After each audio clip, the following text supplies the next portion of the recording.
What's up, my fellow Guardians? Your dude Sly here, and welcome back to part 5 of my Destiny 2 Kingsfall raid guide, my final video detailing the latest Destiny 1 raid to make a comeback here in D2. Now, in the past few vids, we've taken out the totems, destroyed the War Priest, karate chopped my man Golgi, sometimes called Golgoroth, and most recently slaughtered the Sisters, which, as I now read this, sounds kind of dark. But in this video, however, we're going to be meeting up with Big Daddy Oryx. Like most raids, you'll have to take bits and pieces of the mechanics that you've learned from each of the encounters and then utilize them within this final fight. While things have changed up from the original raid, it's still fairly close in terms of what you have to do and how you do damage. So without any delay, y'all, let's get this bad boy started. First, we have to go through the usual paces. We'll talk about subclasses, mods, and weapons first. We'll then go over the map and various locations, points of interest, player placement, and then finally get into mechanics. After that, we'll then cycle through the various stages of the fight and what you need to do at each stage or area, and then we'll put it all together, explaining as we go. Now, while this fight isn't that hard, there is quite a bit going on all at once, and my goal for this video is to help those who actually need a guide. For those who have never attempted Oryx, or those who were simply told to just clear ads while everyone else were taking care of the mechanics, which I absolutely hate to see. This guide is meant as the complete explanation of the entire fight, so that when it comes time, you will know just about every step along the way, and you'll be able to fill in any slot that your team needs. Now, as a quick disclaimer, this guide was created the first week of Kingsfall going live. Even though it's going live later than I would have liked, just know that there could be some changes or discoveries made later on that will make this video obsolete and the encounter a whole lot easier. So be aware that if you're watching this video like 2 years from now, September of 22 is when this video debuted, don't be surprised if things have changed. Alright, so with those disclaimers out of the way, let's get this bad boy started. Starting with subclasses, y'all. On normal mode, really isn't much of a call for certain supers besides a Warlock Well and perhaps a Titan Bubble. Now, there are some fights in certain raids where you need to have like a ton of wells, or perhaps even 3 separate supers for every single, encounter or phase. However, Oryx is very much like mechanics choreography. Besides a Warlock Well, the rest only helps, but isn't crucially needed.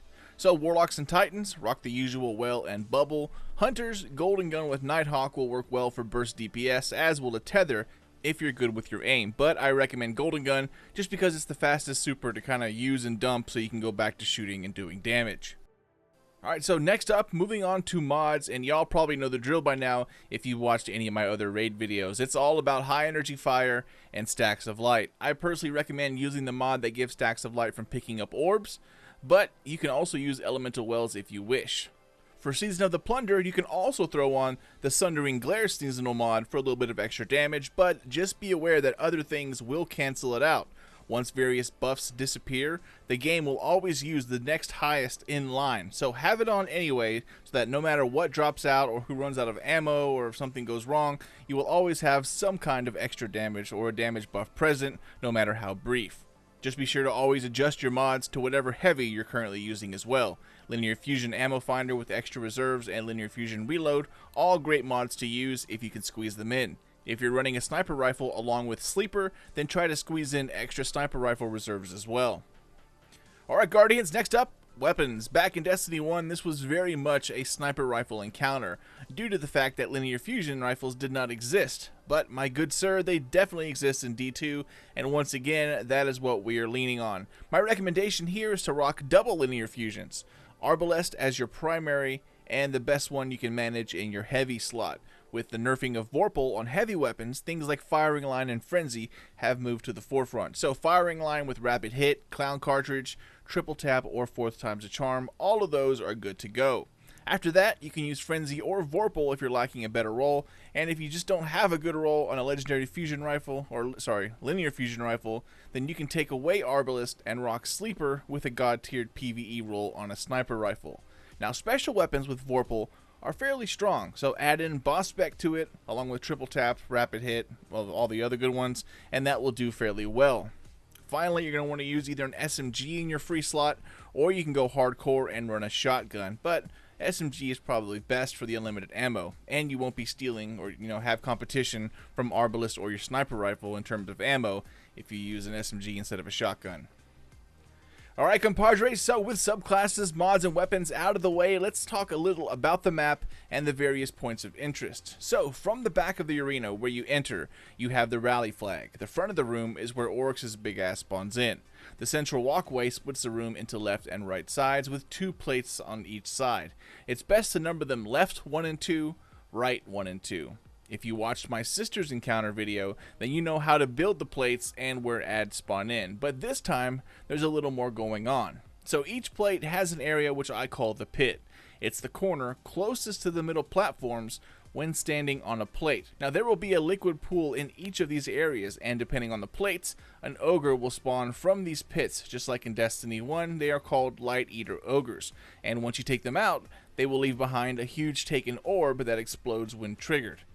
Now these taken blight or bombs will come in handy later when we get to that part. Just be aware that you need to stay clear of these orbs at all times during the encounter. Only go near them during a certain time, which we'll get to next. Also, another area of interest, behind each plate on the opposite side of the pit, back along the sidewall of the ship, knights will spawn in, and these dudes try to make a beeline right into the taken bomb of the plate opposite you just to throw a wrench and everything. So the knight that spawns next to you will run across the walkway to the plate opposite of you and try to explode their bomb, while the plate opposite of you will spawn their own knight that will try to do the same to yours. Now you can take care of these dudes in one of 2 ways. Use arbalist or your sniper rifle to take them out when they spawn to the plate opposite you at a distance. So basically you help kill your buddy's knight, or everyone can just simply look over the side of their plate and take care of their own. Most of the time, one person can do both. Just drop a grenade and shoot once over the side and then snipe out at a distance, and boom, both of them are taken care of. But your team will decide on which method is best. Just be aware that you can do either or. Alright, Guardians, next up, plates and platforms. Let's talk a little about that. So, when it's time to start, you're going to need to break up into your jobs. You'll have 4 plate holders and 2 floaters. The idea here is to bridge 2 plates together, allowing you to pick up pieces of the Brand Stealer's buff. Now each time you run through the orb, you're going to pick up a third of the buff, like in the Sisters encounter. So that means whoever is the runner on the 3rd run, you will pick up the final third, or the final piece, and you'll be able to claim the buff, which means you will pick up the final piece, allowing you to then come down and steal the brand from the immune knight, who is usually stumbling about somewhere in the middle of the map or somewhere up front. Again, just like the previous encounter, the Daughters of Oryx, there will be a starting plate and a finishing plate. At the very beginning of a phase, Oryx will move to the left or right and will kind of pause behind a plate. He will then use his hand and slam down on that plate, signifying that is plate number 1 and the start of the encounter. Now once this happens, one random person will then become torn between dimensions. Now if it happens to be a plate holder who becomes torn, then one of the floaters will need to switch out with them so they can do the running part. So for example, if Oryx slams down on plate L2 and it's glowing green, then that plate will be the starting plate for this run. Once you see that plate L2 is glowing, call it out as a team, and then a person who is torn, aka the runner and plate holder for L2, need to jump up on the plate and look for the orb in the sky. Now it'll be over one of the other 3 plates. As soon as you see it, call it out, and in this scenario, R2 is the second plate because the orb hangs over it. Once R2 jumps on, the 2 plates connect, and then taken platforms will solidify between them and create a bridge to the orb. The runner then simply runs up to the orb using the platforms and walks through it, collecting a piece of it as you run by. Now once you do, you will then immediately lose the torn buff and it will be passed on to someone else. That's 1 run down, 2 more to go before you're able to physically pick up the orb, which gives you the Brand Stealer's buff and do damage. Now from this point on, Oryx just hangs out by the first plate he slammed on, but pay no attention to him for the 2nd and 3rd runs. The first plate will move. Oryx does not slam a 2nd or 3rd time to tell you which plate is first. He only does this at the beginning of the phase. So from this point forward, plate number 1 will always be whichever plate is glowing green, as you see here. And since everyone has assigned positions, they need to constantly check to see if their plate is glowing. If so, call it out to the runner that their plate is glowing and they're the first plate for this run and make their way towards it. Once they do that, the next step is to call out which of the remaining 3 plates has the orb hanging over it, so they know that that person can then jump on to connect the platforms and create the bridge. Only the person who is torn between dimensions can use these floating platforms and either grab a piece of the orb, or on the 3rd run, the final piece, which lets you obtain the Brand Stealer's buff. Now this running thing happens quickly, and it's also back to back. As soon as Oryx slams the first plate and the first runner is chosen, the encounter keeps on going. Now as this running mechanic is happening, ogres will then be spawning from the pits down on the ground, the area I told you about a few moments ago next to all 4 of the plates. Now these light eater ogres will only come out once per damage cycle, so the quicker you can take out these ogres, the better it is for everyone. Once you take out the ogres, leave the bombs they drop alone while the running phase keeps going. On normal mode, the floater can pretty much take out all of the ogres, while the plate holders take out their rushing light eater knights who seek to destroy the bombs early. And again, these knights spawn across the map of the ogre that died. So, for example, if the R2 plate ogre dies, immediately across the map at L2, way in the front left corner, the light eater knight will spawn from a pool and come rushing to gobble up the R2 plate's bomb, just as your side will spawn a light eater knight when the plate across from you kills its ogre. Again, it's completely up to you and your team whether you decide to snipe across the way or look over the side and kill the knight spawning in. Just remember that the knight that spawns next to you is always triggered by the ogre dying opposite of you. As far as the spawning of ogres, it will start in a counterclockwise direction next to where Oryx first slams his fist down. So, for example, Oryx slams down on plate R2, like you see here in this video, which makes plate R2 the first plate for the runner. Also note that you'll see it glowing green. That means the ogres will start to spawn in a counterclockwise rotation next to that plate on the left-hand side. So wherever Oryx slams, that's where the last ogre will end up spawning. So here the first ogre will pop up at plate L2.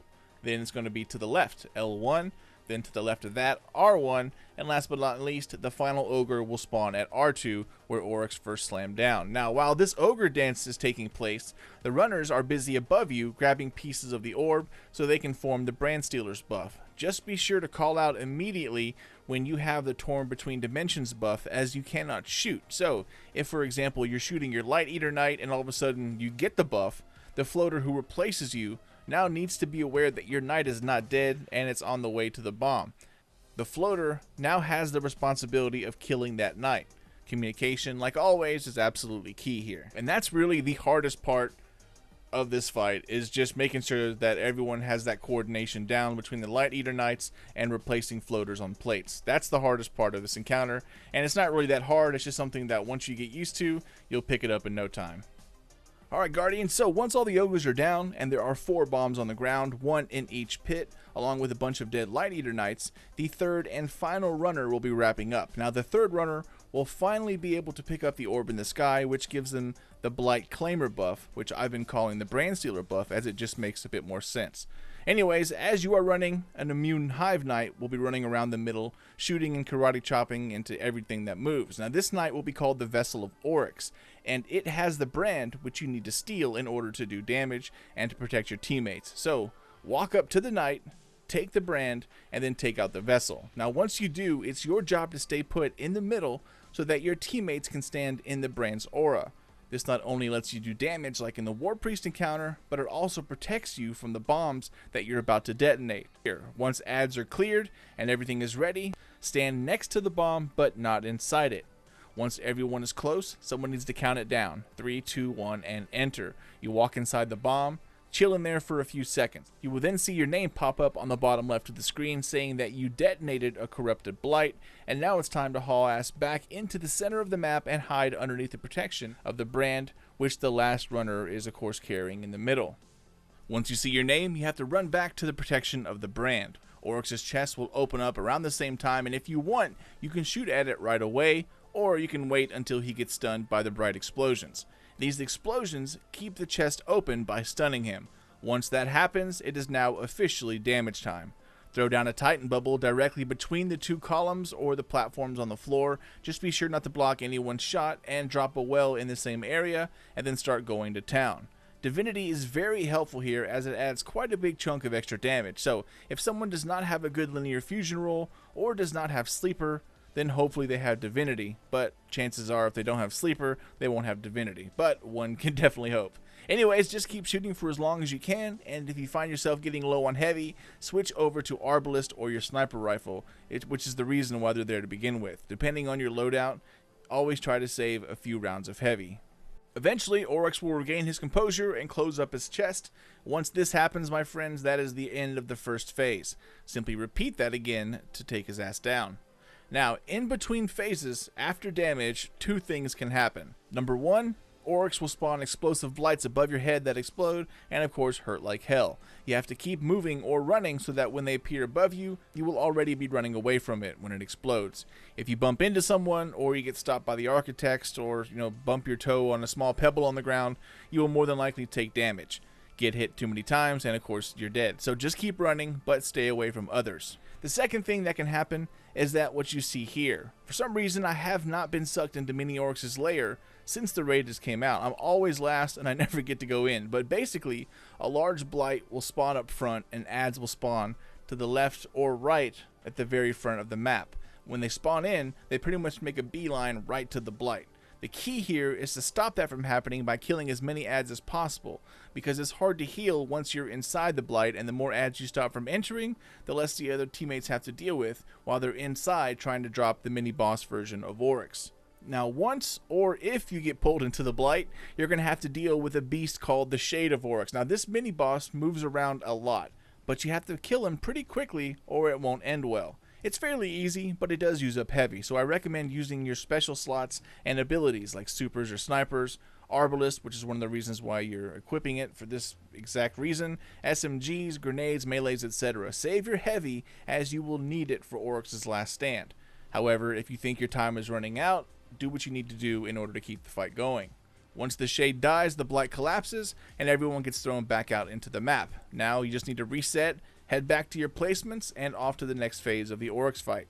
All you have to do is simply repeat the same thing that you just did, and on normal mode you should have Oryx down to his final stand. Now this final stand is quite large and quite chunky, so try to reserve your heavy as much as possible here. If you see that Oryx does not have that much health left after the bomb detonation, use half of your heavy and then use Arbalists or snipers for the rest. Leave some heavy for the final stand. Now just like the Caretaker or Rolk and Vow or other final stands in Destiny, do as much damage as possible and then take him out, or you will wipe and have to do it all over again. But with contest mode out of the way, this last stand should be no problem. So melt that dude down, and congratulations my friend on finishing the raid. Now if by chance you're running dry on ammo and you need more time during Oryx's final stand to be able to take him out, 2 Light Eater Ogres will spawn up front next to plates R2 and L2. Take them out as a team and use these bombs to stun Oryx so that you can extend your final stand phase. But yeah, not a bad boss fight, but there's quite a bit going on all at once, and one hiccup can definitely put a wrench in things. So take your time when you can, and as always, practice makes perfect. If you and your team are just learning this encounter, be sure to communicate switching plates with floaters or runners, and always communicate your status of the Light Eater Knight.